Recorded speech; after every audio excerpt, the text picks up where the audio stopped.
As electric vehicle enthusiasts, we all want to know more about the Model Y. This month's presenter, Josh Welsh, received delivery of his Model Y in March, becoming one of the first people to experience the vehicle. Here is Josh to tell you more. I thought that I would start out a little bit with just talking about who I am, basically to give an idea of who I am going into this purchase. My background is that I'm a technologist and integrator. I've been working as a Microsoft consultant for, about 25, 30 years. Not for Microsoft, but for Microsoft partners. I'm a little bit of a car guy. Even as a teenager, my dad, who was a firefighter, all firefighters have second jobs, it seems. And his was that he had a body shop, so I went and worked in his body shop a lot and got to learn a lot, but it also, I found it makes me very picky about when I see body lines that are messed up or paint that's not right or something like that. I'm also a bit of an RC enthusiast, so I do remote control planes, remote control helicopters. Sorry about the background noise. I also do some professional drone work, and that's not like to say that I'm out taking pictures of properties. We actually do autopilot integration for the Air Force and a couple.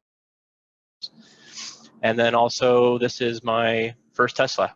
So I've got friends that have owned Teslas, and I've been in them and driven them and ridden in them and all that stuff, but this is the first one that I've owned. Vehicles that I've owned previously, I came from a Lexus NX200. Before that, I had a Tundra, and before that, I had a Tacoma, and before that, a whole range of things. I also still have a motorcycle that I go and play with on the track sometimes, but not, it's not that much these days, but, like to go play around and stuff. What drove me to Tesla is some of these are pretty funny, right? So a little bit of keeping up the Joneses. It seems like everybody is going EV lately or some kind of hybrid or something. So it definitely got my attention. I moved to San Diego like 9 years ago, and coming from Arizona, back then, there was not a lot of EV. Tesla was kind of just getting started. And as I've just, the friend circle kind of grows and more people are getting electric vehicles in general, but definitely a lot of Teslas. So I was like, that looks sort of cool. I think I want to do that. In fact, one of those is a good friend of mine, and we did a road trip. We had to go to Vegas for a show, and on the way back, he got a little tired and wanted me to drive, and I said, no, I don't want to drive, because if I drive, then I want to get one, and I don't want to get one. So he finally tricked me into getting one, and then ever since then, I wanted one, which I knew was going to happen. Another kind of motivator for me was the fact that gas prices are obviously pretty expensive in California, especially relative to a lot of other places in the country, and in general, they're just high. Worse in other countries, admittedly, but it's, that's one of the motivators that I was thinking about. And then honestly, I wish I could say that the environment was a motivator, but the truth is it's more of a benefit after the fact. I'm glad that I get to say that I can contribute to potentially a better environment, but I have to be honest and say that that was not a primary motivator for me. So why the why? The truth is, I did not want a car. You can see, in that previous slide, it was all about trucks, or I had an SUV for a while and all that kind of stuff. So the Model S is a car, and I don't want a car. The Model 3 is just really, it's a smaller car, and I still didn't want a car. So the Model X is kind of cool, but then like that car guy part of me came in and says, well, you got to get the performance version, and I just didn't want to spend 130 grand and only get one car as a primary driver. So finally, the Model Y was just right. It's kind of, for me and what I do, it really was the sort of Goldilocks effects that was going on there. It has the smaller sort of car thing a little bit, but it's not sitting low like a car. I've got storage room in the back and things like that. The only problem is that it wasn't available yet. So we watched the launch event. I had a little bit of a party at the house for it, and it was March, I think, of 2019, I'm pretty sure. So I pre-ordered during the launch event. As soon as the website came up, I was one of those guys, first in line online. Pre-ordered it, got the performance version. As long as it wasn't ugly, I knew that I was going to do this. And when I saw the pictures when Elon was up there doing his thing, I was like, yeah, that's not ugly. So I wanted the 5-seat version. I wanted the full self-driving. I wanted all the little widgets, and obviously there weren't a lot of those. Later on, Tesla added, or they kind of reorganized the feature set a little bit, but there's a performance upgrade to the performance version of the Model Y. So I checked that checkbox. It was a free, upgrade. So I added that, and then waited for 10 months, well, maybe like 9 months. And a lot of pre-production pictures started coming out. And the thing that we noticed is they were all the blue, and then the trim was all blacked out. And you can see on these 4 pictures here, the wheel wells have the blackout trim, and the drip trim over the windows is all blacked out, and the wheels themselves are blacked out, and there's that rear bumper fascia that's that's blacked out. And for me, I was just like, you know what, that looks pretty cool. I really do like that. It looks like there's going to be a tow hitch. I do some mountain biking, and I want to be able to move my mountain bike around. I've got a little thing that goes in there, and it looks like a lot of these pictures, and I don't have any in this set, but a lot of those pictures are starting to show the tow hitch, and I'm like, yeah, I think I want to change my color, to blue, because I had ordered a white one. So I changed it to blue, and because all these pictures are starting to come, I went ahead and installed a wall charger. I didn't have the car yet. I didn't have any indication of when I was getting the car. This was January timeframe at this point. And so everybody's like, man, instead of being the fall of this year, I think it might actually be Q1 of this year. And I got bored, so I ordered a wall charger and I installed it. And then I got notified to come, come get your car, right? So I settled up all my finances and sold my Lexus and went with, or I submitted the cash online, and then I went with a small loan and said, hey, give me my car. And I just want to say, here's me with, there were 2 that were delivered that morning. But I forget the guy's name. I feel really bad. I think it's like Bryce or something, but he was super, super cool. Everybody there was cool, but this is inside the Carlsbad service center / delivery center, or whatever you want to call it up there. So this is inside of there, and this was in March when it had been raining for like 3 or 2 weeks straight or something like that. So all the deliveries were done inside. It's funny, I posted this picture on Instagram, and everybody's like, yeah, I don't know why you have it, in a garage, but there's an awful lot of boxes in there, and you should get those out. And I'm like, it's obviously not my garage. I wish my garage was that big. So yeah, the team in Carlsbad was really pretty awesome. During the delivery, they said, hey, just so you know, you are scheduled to be the first one in San Diego to get your Model Y. I'm like, oh, that's pretty cool. And then I don't know what her role was, if she was one of the managers or regional manager or something, but during that process, she came over and showed me a series of messages on her phone where she was texting with Fremont. And Fremont actually said, we haven't delivered any yet, so our first delivery is on its way, but if you guys are delivering, then he's the first one. And so she confirmed that with another team, which I think was the operations team in Fremont, and they said, yeah, if you're delivering, you're the first one. No one else has checked in yet. I'm like, oh, that's kind of cool. I got the first Model Y. That's awesome. So there were press cars and things like that went out ahead, but the first, normal consumer delivery was me. So yeah, yeehaw for that, I guess. I got 2 firmware updates on day 1. It was either 2 firmware updates or the first time it tried to install it, it failed. I'm not sure, but there were 2. And everyone wanted a ride, so I actually supercharged on the first day just so I could accommodate giving everybody who wanted a ride and have enough to get around. But I think I put like 300 miles on it in the first day, just well, maybe like 250 miles on it, but a lot of them were very quick miles. So post delivery, unfortunately, on the drive home with all of that weather, I did get some rock chip damage on the doors, and that took about 3.5 weeks to sort out with. I went back and forth with Tesla trying to see if they could help me out, but they ultimately referred me to third-party arbitration for assistance, and I just kind of got tired of that. So I went to my insurance company and said, hey, can you help me out? I got some rock damage on the car. I know that it's brand new, but here's the problem. So all of that got taken care of. I got the car back now, and it's fine. In the meantime, every YouTuber, everybody who wanted to be a social media, somebody started reaching out. And some aftermarket folks started reaching out too, like a couple of the Dash people, or not Dash, like mats and stuff for floor mats. So those folks started reaching out and said, hey, can we come 3D scan your car? We'll give you free stuff. And can we come look at the frunk so we can put an electric thing in there? And like, yeah, whatever, that's fine. So I did a lot of those things. Doug DeMuro, who's a San Diego local, he did, his video is my car just right around the corner from my house. That video is at like 3.5 million views or something like that. So that was kind of cool. A guy named John Rettinger, who I think he's in Orange County, but him and his team came down and they did a video. And it was a pretty cool, it was kind of a comparison video between the 3 and the Y, but it was just an intro to the Y from his point of view. And I think he's at like 300,000 or 400,000 views or something like that. So that's, it's kind of fun. We also did a summon race this day. And if you've never done that, I definitely recommend trying it out. Go put your car on one side of the parking lot, put your friend's car on a different part of the other side of the parking lot, and then do advanced, come to me or someone with both of them at the same time and see who gets there first. We started them from this location, and we couldn't stop laughing. In fact, we almost took our fingers off the button on the phone because my car lurched out and then cut his off. So his car never had a chance. It just kind of sat there and was all butthurt about it. And then my car came around the corner and basically presented itself for me to take a ride. So that was really funny that day. And those were pretty good guys too.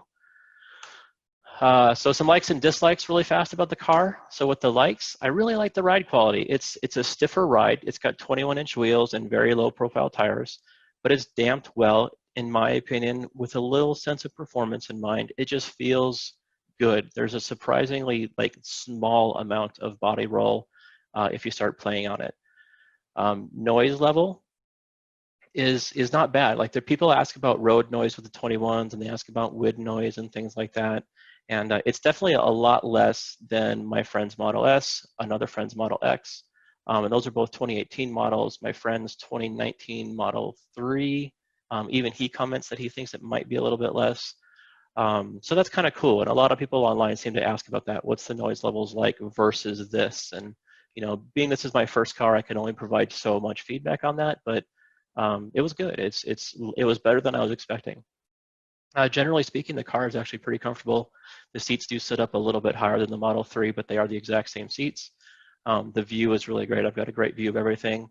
The sound system is pretty credible. I haven't verified this myself, but I've heard that Tesla may have hired some Bose engineer or something to come in and do the stereos for these cars. And if that's true or if it's not true, either way, the sound system is really, really good in this car. The performance of the car is fun. Getting to 0 to 60 that fast is really kind of cool. It handles very well if I want to speed up fast in a turn or something. It's just fun to drive, right? The minimalistic interior that it has, so for those of you that don't know, the Model 3 and also the Model Y, they don't have a driver display right in front of the driver. You just have that big 15-inch tablet that's in the middle of the dash. And that thing's on there, by the way. It is super secure. So that's everything. And I got used to that really, really fast. It was like 3 days in, and I was driving at night, and I think that was the first time that I realized that there really wasn't a speedometer in front of me as the driver, that I had to look just barely off center to see that. And I don't really notice it that much. Really what I notice is that I don't have, a shifter where I'm used to having. But as far as knowing what the speed is and everything, having just that tablet there turned out to be not a problem at all for me. So I was pleasantly surprised with that. The autopilot, so I did do full self-driving, so having it do the nav on autopilot stuff, including driving around even on Mira Mesa Boulevard, and having it stop for the lights, that's a lot of fun to play with. You gotta, you want to make sure you keep an eye on it. It might not make the best decision all of the time, but it does seem to get better over time, which kind of is a good segue to this next one, the over-the-air updates. The fact that this car can just get system core updates to its performance over Wi-Fi is really awesome. As a technologist, I find that awesome, but as a consumer, I think that's great. The Model 3 has gotten 2 or 3 performance boosts and at least 1 or 2 range boosts since it came out, and that's all just been over-the-air updates. That's awesome. I don't know of any other manufacturers that do that. I think it's really cool. And overall, I really like the look of it. It's got a nice, conservative yet aggressive stance to it. It just looks cool. I really am surprised. I didn't like the look of the 3 when it first came out, and I really do like the look of the Y. But what are likes without dislikes, right? So the towing kit, all those pictures in pre-production, that hitch receiver was not installed. So it's an aftermarket add-on. It was not available when I got my car, when I ordered it, when I picked it up, all that stuff. It wasn't available. It only recently became available as a $1,000 add-on. All things considered, that sounds like a lot of money, but they're fully installing it. So they're taking the bumper off for you. They're doing all that work and they're installing it. There's a $180 wiring harness that gets clipped in that tells the computer that there's a towing hitch available so that it can enable towing mode and stuff. I did not do that, so I just did a third-party hitch that goes in there, and I took the bumper off myself, and that was a little less than $300, and a few hours of my time with a friend, and we got it done. But it would have been nice if that was just there by default. The paint quality in general, I don't know if anybody's worked on paint ever. Tesla generally does not do a good job of painting their cars. This seems to be a bit of a topic of debate online, but again, the reason I mentioned the fact that I worked at my dad's auto body shop as a kid is, as far as I'm concerned, there are spots in my car where I can see the primer. And to me, that's just poor. And I've got a buddy who's, he's got 2 spots in his Model 3, another friend who's got a bunch of ripples down the front passenger door, just little things like that. Like, it's just bad. And I hope Tesla improves on that over time. And then sometimes the software, and I say software, I'm using that term kind of loosely, but there's just things that are inconsistent about the car. So sometimes, if you've ever noticed, when you open a door on a Model 3 or a Model Y, or actually I think any of the Teslas do it, the window will go down just a tiny bit, and then when you close it, it'll go back up. And since the last update, I've had 3 or 4 times where I've gotten into the habit to where when I push the little lever in to grab the door, I don't pull the door open because every once in a while, the window doesn't go down. So I'll close the latch and then reopen it, and then it waits a second, and then it comes down. So that's happened a few times. There's also been a few times where I get in the car, I put it into drive, and like the back right window goes down 5 inches. It's really strange, and I can just put it back up, but it's little things like that are kind of silly. I've had to reboot that main display. I had to Google how to do it first, and reboot that main display 3 times now. Fortunately, it doesn't change anything about the performance of the car. It's only the tablet itself. You know, so you can have it, you can be in autopilot, navigating on the highway, and if you have to reboot that thing, it'll reboot. But that's a little aggravating, and that is only since the most recent update. And then sometimes the connection to the mobile app, as awesome as that phone app is, every once in a while, like I'll try to do a summon just to move it out of the garage so I can do something really quick, and I have to hold the summon button down, it'll time out, I have to let it time out again, and then do it again, and it works fine. So little things like that are just, you know, they're a little naggy, they're a little irritating, but I was struggling for some dislikes, and those kind of came on the list. So yeah. I do have a little bit of a wish list, things that I'm hoping for in the future. So the Model 3 has a track mode. In fact, it's got a track mode V2 now. I do intend to take this car on the track in the future. So I'm hoping that comes for the Model Y. There are some things about track mode that will be beneficial, even in the Y. I hope that the capability for scheduling charging gets enhanced. So right now you can say, I want you to be done by this time. And as long as that option is selected instead of start by this time, it will technically complete charging by 6 a.m. regardless of what time you set. The time that you set is just, it's telling itself when it's going to have the environmentals ready for you if you enable that option. So I hope that they fix that. I would like to be able to say, you know, hey, by day, maybe during the week, I want you to be ready, done charging by 6. But on the weekends, I want you to be done charging by 9 or something like that. Like, I would like that kind of flexibility. And I would also like it to say, I want you to start at 10 p.m. instead of 12 a.m. or something like that. I would also like them to present me with the towing mode option, even though I don't have that wiring harness installed. The reason that's important is when I do have my mountain bike on that back rack, there's a big red line on the autopilot on the screen that says, you know, hey, there's something right behind you. I don't know what it is, so I'm just going to make it as a big red curvy line, and it just looks stupid. So I hope that they fix that. And then the last one is a dash cam viewer. I'm really glad that Tesla introduced this for looking at dash cam and Sentry videos, but the truth is you're going to get an 11-minute clip, and you can't like scrub through it to look for the event. You just get that 11 minutes, and you have to find it. And if you scrub through it, you're not like fast scrubbing through it. You're just moving the timer, and then it's going to start playing from that point, and you have to see, you don't know. So it'd be nice if they had like a play it at 4x or 16x or something like that to go a little bit faster. Small thing, software thing, but really all of these things are software things that I'm hoping will come in the future. I think there's a lot of interest for people to know like how this car relates to the Model 3, since there's a huge part and build parity between the 2 cars.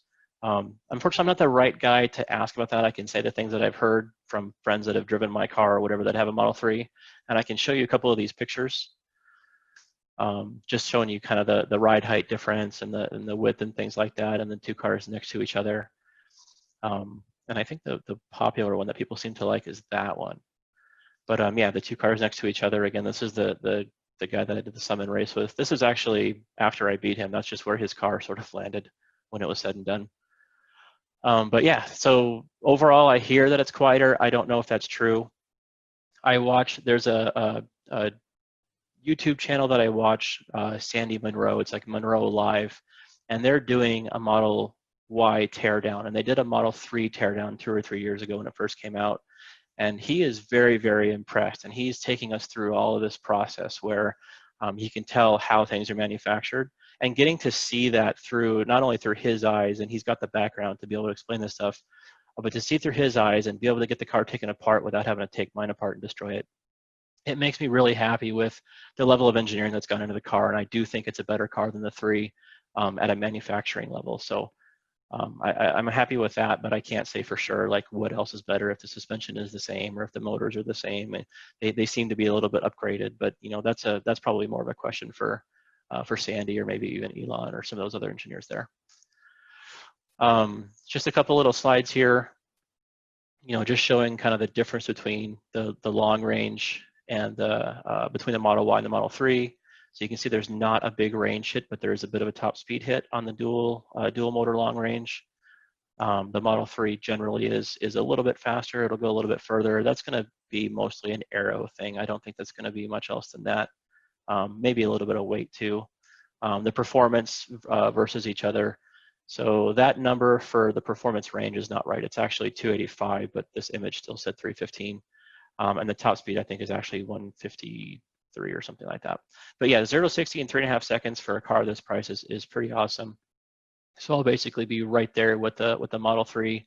But if we're on the track, he's going to be able to go around the turns a little better than me. But yeah, it's the price differences are, you know, between 4 and 5K, I think, difference between the 2 tiers. And that's it. That's my car and my experience. And so I'd like to, I guess, open up for questions. Okay, so Josh, thanks for taking us through all of that information and introducing us to your car. Sure. I'm going to go ahead and remind anybody who wants to submit questions. We do have several, but if you want to put in a question or two, we might be able to get to that. And so I'll just go ahead and start off with the questions that we have. And one of the questions is, have you gone through and done any towing yet? And what has been your experience in terms of different weights?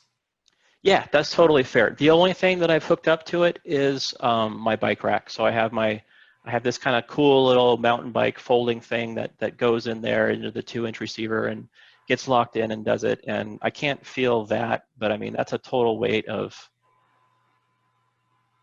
80 pounds because it's an e-bike. So yeah, I'm not going to feel that thing. I can hear it flopping around out there sometimes. But unfortunately, I've not actually towed like an actual trailer, so I can't say what that experience is like. Okay.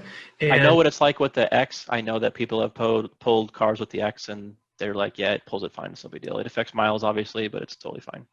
But I can't say with the Y, sorry. And then it sounded like from your presentation that you did not go with Tesla Insurance. Did you get a quote from them at all? I didn't. That's a good question, actually, because I'm still curious how much it would cost. Because I was so early in the process, there was no automated way for me to go through that process. So because I have USAA insurance and I've got my house on USAA and all the previous veteran stuff for associated with that, I just went ahead and put this car onto there. The rate that I ended up getting with them was perfectly acceptable. It was not much more than my Lexus was. So. But that's a good point, and it's something that I did mean to circle back on later to do like a real cost comparison to see what would the Tesla insurance cost versus having multi-policy discounts with USA and comparing those two over time, and I just haven't done it yet. Got it. And we have someone here saying that they are an outdoors guy and going off-road is a must for him. Okay. Are you have you done any off-roading? Any thoughts on that? I haven't done like proper off-roading with this. There's some folks on YouTube that have. So I've got a lot of paint protection on here now. I've got the whole front of the car has got paint protection film on it. The rear bumper has it. And now because of the issue with the paint, the rock chips that I had, all 4 doors have film on it. And then the rest have ceramic coating. My thoughts are do not take this thing anywhere near dirt without some kind of protection on it, especially the doors. And the reason I say that is this is a problem that's pretty big on the Model 3 too. When the front tires are spinning, If they turn at all, they're going to kick a lot of stuff up. And because there's that hump that comes out for the back tires, that's going to be a big source of deflection for all that debris. So that's where all of my rock chip damage was. So if you're looking to go off-roading and there's rocks or gravel, and I'm not talking about going out there and romping, I just mean like driving down a gravel road to get to a camp spot or anything like that. I'd be very careful, and I would really consider putting some film back there. Also, I would not do what I call the performance package that lowers the car. If you're going to do the long range version, that'd be fine, just to give yourself a little bit of clearance. It's not sitting on the ground, but I think it's 1.5 inches or something lower. And for going off road, I would probably look for having that extra clearance. And one more question for you, and that is, with the amount of space in the back that the Model Y has compared to the Model 3, do you have some thoughts in terms of some of the largest objects that you could fit back there in the back to give folks a little bit of a sense of the capability of that hatchback? Yeah, absolutely. So the cool thing with the 5-seater is when the 2 back seats go down, it's completely flat. So it's a flat plane all the way to the back of the 2 front seats. Excuse me. And then there's a huge tub that comes out in the back, kind of like where the gasoline tank would be on a regular, petrol car or something. So there's a lot of space in there. Like I put 4 or 5 huge grocery bags in there, and I still have room to close that thing and no problem at all. With that, I think I've got some pictures here. I can try to find them if you want, but it wouldn't bother me to bring home like maybe a 60-inch TV or something like that. That would probably fit back there. All the stuff for camping. I know my mountain bike would fit if I took the front wheel off and turned it sideways, because I've had to do that a couple times. If there's something specific you're wanting to know if you can carry back there, I could think about that. But the measurements are published. They're pretty easily to get to. I wouldn't say there's like 70 or 80 inches of front to back space, and then like 37 inches is the narrowest part by the wheel wells, and then it goes 30-something inches high. But because that roof does this, there might be some wiggling if you really need to go that high. But yeah, I would be curious if there's something specific. Like somebody asked me to go find 2 80-pound dogs and let them run around in my car and take pictures, and obviously I passed on that request, but I can assure you that they would fit. They would definitely fit. But yeah, if there's something specific you were thinking, if you were wanting that would fit back there, maybe I can give you some thoughts on that too. Sounds good. Sounds good. Well, Josh, thanks so much for joining us and telling us a little bit about your Model Y and your experience so far. You're very welcome. The Electric Vehicle Association of San Diego thanks Josh Welsh for taking the time to share his view on the Model Y. For those of you who would like to see more video presentations to the EV Association, please visit our YouTube channel or connect with us at sandiegoev.org.